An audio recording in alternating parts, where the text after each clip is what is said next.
Iya, pertama memang ya hukum memakai susu itu sebelum kita jelaskan itu susu itu adalah ya hal-hal yang memasukkan barang-barang ke dalam tubuh yang biasanya terkait dengan jimat-jimat ya, dan ini biasanya identik dengan mistik ya, dukun dan sihir.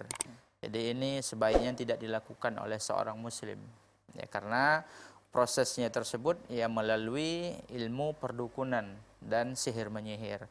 Padahal kita dalam agama Islam ya tidak diperbolehkan ya untuk melakukan hal tersebut, dan dia ini bisa jatuh kepada memakai jimat ya. Dalam hadis Rasulullah sallallahu alaihi wasallam bersabda, man allaqa tamimatan ya faqad asyraka. Barang siapa yang menggantungkan jimat ya, menggantungkan dirinya kepada jimat dan memakai jimat ya, maka bisa dia tersebut jatuh kepada perbuatan syirik.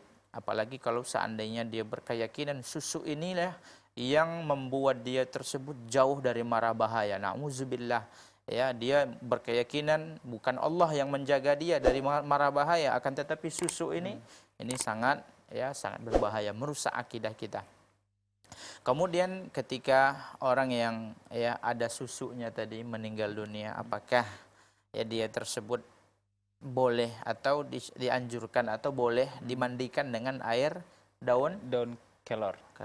Ya, jadi wallahu alam, yang saya tahu daun hadis yang ada anjurannya adalah yaitu dengan cara membandikannya dengan air bidara. Ya, atau yang dalam hadis disebutkan dengan sidir. Ya, ketika Rasulullah Shallallahu alaihi wasallam ya menyuruh para wanita untuk memandikan anaknya yang meninggal, apa kata Rasulullah? Igsilnaha bima'in wasidirin. Ya, mandikanlah anakku tadi ya yang meninggal, anak perempuan Rasulullah meninggal.